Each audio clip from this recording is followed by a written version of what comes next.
Hello, welcome back to Heretic Owl Tarot. My name is Liz, and I will be guiding you on this journey today. This is a reading for the 6-2 Human Design Profile, or the Role Model Hermit. If you don't know your Human Design Profile, there's a link in the description for you to get your Human Design Body Graph. And among the plethora of information specific about your design, one of those bits will be your profile. Also, no matter where you are in your journey with human design, whether this is the first time you're hearing about it, the second time, third time, you're new, you're advanced, you're pro, anywhere in between there, these messages are meant to be more of an additional channel, an additional avenue for you to receive a message. They're not really meant to be educational, so I do try my best to not use a ton of human design language so that the message doesn't get lost. There's no confusion. But, like not every 6-2 is an Aquarius or a Virgo. So again, I highly recommend that you check out your zodiac sign readings, but hopefully this just kind of gives you a little bit more guidance, information into what's going on. So I'm just going to shuffle a bunch of times here. We're doing a 3-card. I love when cards like jump out. I'm not actually taking the jumpers this time with this spread. We are going to do a 3-card spread. The first position is your current energy. Second position is what is leaving. Third position is what's coming in. And then we'll clarify each card with another card. So let me just get these shuffled up really good. Okay, for my 6-2s. Here we go.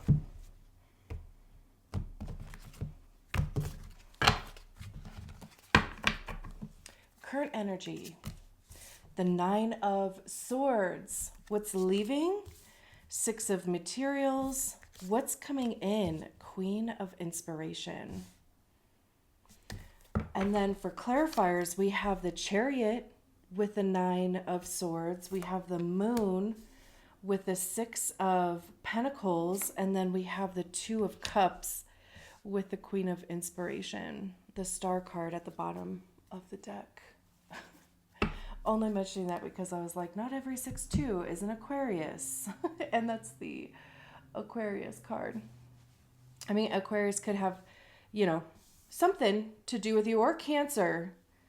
Because we have the Chariot, which is Cancer, and we also have the Moon, which is Cancer. This really does have this feeling of either resistance or letting go of control. Before I actually started recording and I was shuffling the cards, waking everybody up, because it's been a couple days since I've done readings, I just kind of got a message about projecting on the second line. Because, fifth lines and second lines have that projection field, right? I mean, they're definitely different. But the second line almost needs the projection from other people to recognize their gifts and to almost, draw them out. But I do think that people, being people, overstep their boundaries sometimes. And it almost goes from a good projection to a negative projection. I can't even tell you how many 2-4s that I know, which granted it's a personality 2 versus a design 2, like you guys, right? But I can't even tell you how many 2-4s I know that get projected on probably worse than me, and I'm a 5-1. And I'm always just so confused because I'm like, what? I don't think that's how that's supposed to work, but I do think that it ends up working that way when there's just some confusion in some capacity. Anyway, like I said, I was kind of getting that vibe of either being careful of how you're projecting or being more aware in your body, right? Because that second line is on the design side. So it's, it's the subconscious, it's your body. It's less obvious, I guess I should say, like with the design side. So anyway, just be sure to even like recognize if there's something happening in your body, like your nervous system, like do you feel like there's pings or pokes being made at your nervous system? So let's start with the Nine of Swords. I also love too that we have, well, okay, two things. Okay. Two things. First of all, I love that we have every element out here. We have pentacles, swords, wands, cups. To me, like anytime that happens, because it doesn't actually happen very often at all. Right? It's usually, one or two element heavy, but when all of the elements are out here, it really does give me like a sense or like a vibe of balance in some capacity. It's like, considering all of the different things, the mind, the body, the, our motivations, our emotions. And also how each one of these cards is clarified by a water card. Cancer, water. I don't know what the Two of Cups, like I don't know who the Two of Cups is specifically, associated with, but water. So that's interesting. You don't even have to be like emotionally defined. Anyway, so again, we start with the Nine of Swords. And even just look at the difference between the Nine of Swords and the Queen of Inspiration. The Nine of Swords is trying to hold something together. That's what I was saying. Like there's a sense of, either resistance or a need to let go of something. And swords have to do with our mind, our mindset, our belief system, how we are perceiving our realities. It's truth, honesty, but like objective truth. How are we communicating? All of those things, right? I also see swords as being the suit of ego, because that's generally where we hear our ego is in our minds. And our ego is created by the stories that we attach to feelings, to circumstances, to experiences. It becomes our belief system. It's that filter that we receive information, that it goes through the filter of our ego, and then it kicks out a story. Right? And a lot of us, and I do think like a big part, the major part of shadow work is figuring out what mechanisms make up that filter. Like why are those stories, right? And for me personally, like when I was in the thick of my own shit, and I still find myself in the thick of it, just less often these days, but it was like whenever a story would come up, right? I think Brene Brown calls them gremlins. But whenever a story came up, right? Like I received information, it went through my filter, it kicked out a story. Whatever that story was, I would start analyzing that story. Like why is it good, bad, or otherwise, right? Like why is that story that story? Where did it originate from? Is it true or not? So anyway, I kind of went on a tangent about this Nine of Swords. I'm just going to trust that it's for a reason. But nines are also individual completion. So usually the Nine of Swords talks about losing sleep at night. It's fear, it's anxiety, it's doubt. Like I said, right? I mean, it looks like they're literally trying to like, like I keep hearing in my head, hold the veil together. So there could be something that you are really trying to hold, and maybe it's because like you believe in it, You believe that you are guided to it, but if there is some sort of anxiety around it, if there's a lot of mental gymnastics going on with it, it feels like this Chariot card is trying to usher you forward. I mean, even just look at the difference in energy between, these two cards. The Nine of Swords feels very isolated, but reserved, muted almost. And the Chariot card is bright. They're like, I mean, even just their body language, right? I mean, like there's a level of surrender that goes into the Chariot card, because truly you have to trust that you are being divinely guided, and you are being guided by your intuition.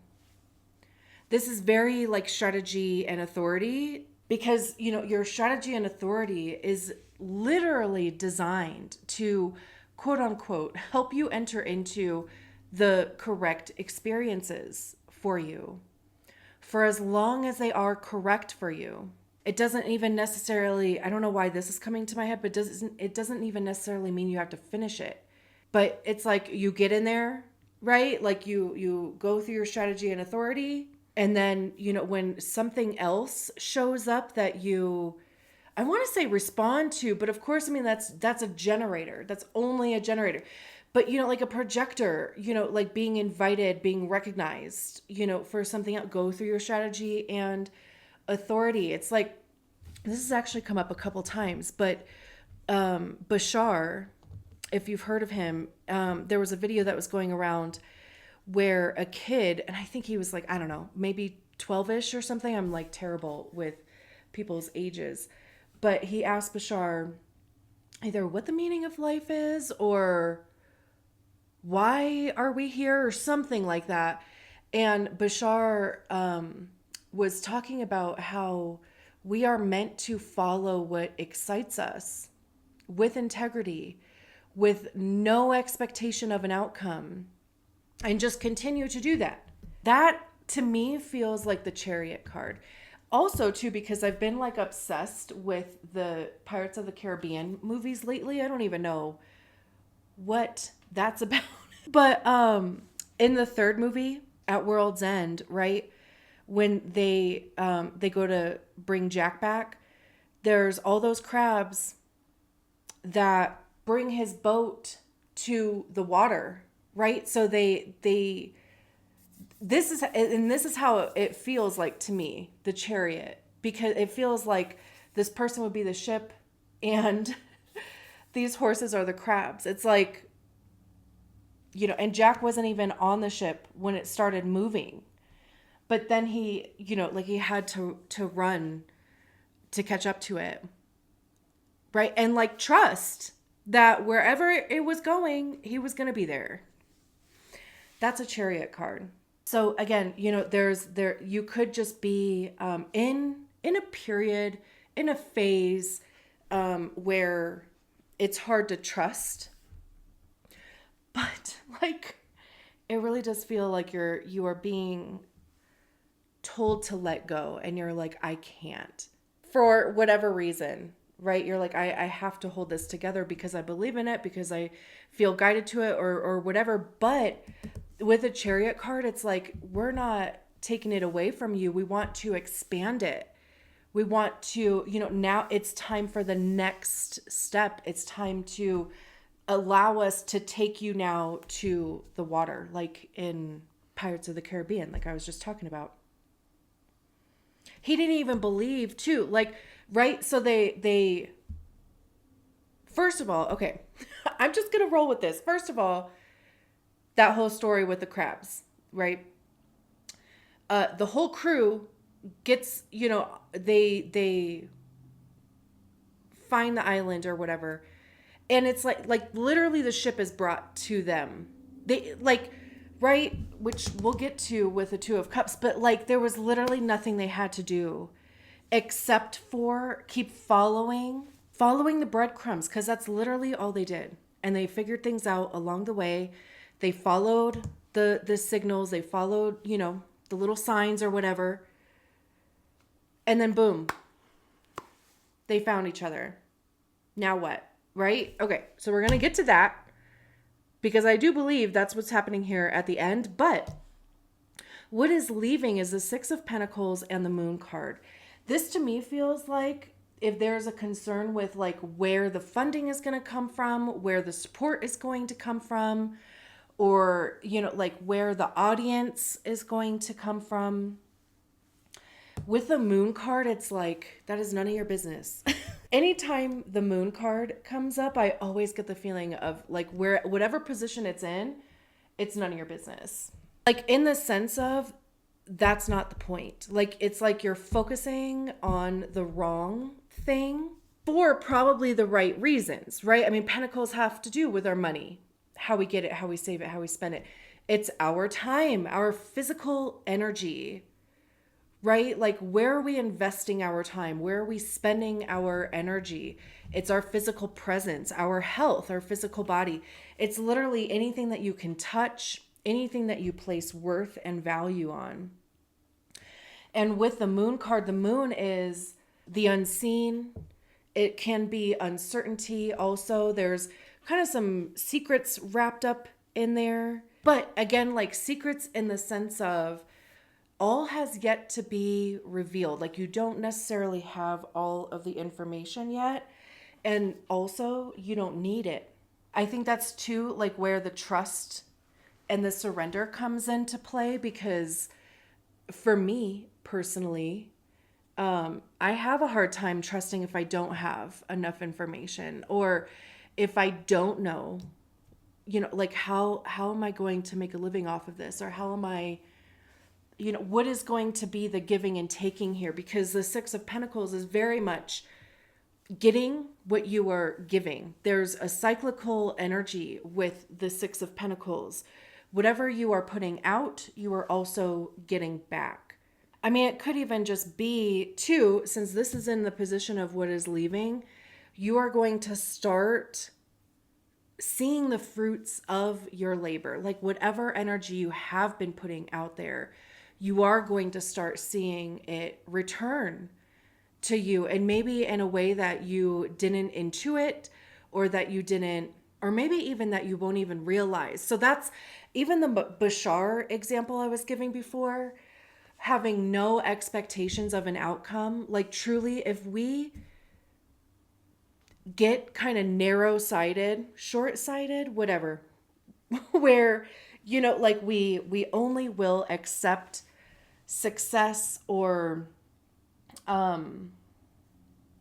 abundance or whatever, you know, good stuff in very specific forms, then like we miss out on all these possibilities of how energy can be returned to us. So truly open your heart, open your mind to receiving this, the abundance, receiving the energy back in whatever form that energy comes back to you. Again, right? Like just really keep an open mind. And like I said, too, really an open heart. Cause that could be in the form of, it could be in the form of money. It could be in the form of, you know, making the right connections. It could be, in the form of a mentor or community or some sort of trade, right? Like trading services type of thing. Just be open. And then we have the Queen of Wands. And I love that the Queen of Wands is at the end, because this, I feel like this, first of all, this whole reading has been about you. My readings are always about you. Specifically, like that's why I don't necessarily do relationship readings, because that whole RuPaul, right? If you can't love yourself, how in the hell are you going to love somebody else? Can I get an amen? Truly, right? So the Queen of Wands, I think the Queen of Wands is probably my favorite queen. Don't tell the other ones, but wands are fire, right? It's taking action. It's the motivation behind the actions that we take. Creativity, passion, desires, right? How are we communicating those things? What actions are we taking towards those things? And I also see wands as being information by way of experience. So, you have to try things in order to see if they work or not. Do you like them or not? Do they fit, right? And truly the only way to do that is by trying things. And queens for me are when we embody the energy of the suit ourselves. We recognize it within ourselves. We learn to work with it. We learn to master it. And then we move on to the king. So the Queen of Wands is very confident, very expressive, like, authentic, because they are confident in themselves. They know who they are. Even, we can see these lines coming down. There's this sense of surrender. Whereas like in the Nine of Swords, see how they're like trying to hold all these things together. Whereas in the Queen of Wands, they're not tangled. They're all independent. So the Queen of Wands inspired action. It's following your desires. It's following the things that excite you. It is even experimenting with your strategy and authority. Again, wherever you are on the journey with human design, even if it's like the first thing, you've read about it, or just a reminder to go back to that. Projectors waiting for the invitation, manifestors informing and initiating, generators responding, manifesting generators responding, reflectors, like waiting the lunar cycle if it's a big decision. Because it's truly like, I get this feeling that like all this stuff wants to come in for you, right? It's like literally around you. And it's like you have the curtains closed. But like if you open the curtains, and maybe that's also a little scary, I don't know, but like, if you open the door, if you open the window, whatever, then it's literally right there. It will take inspired action. You do have to follow like what excites you until it no longer does, right? Like, again, even before I was saying, it's not even like you necessarily have to like finish the thing, but you follow it until the next thing shows up. You keep following those breadcrumbs. And then with the Two of Cups, it's, making the right connections, meeting people who share your same values, your same morals, your same, right? Like they come in with a full cup, you have your full cup, so it's like very, I'm pointing at the Six of Pentacles because it's very reciprocal, right? Like I'm pouring into your cup, you're pouring into mine. It doesn't have to be romantic. It can be, of course, with the Two of Cups, but it's like making those connections. It's finding your people that get it, that get you, you get them. I love this. I absolutely love this for you. And I'm going to leave it there. Thank you so much for allowing me to read your cards. I will talk to you soon. Bye.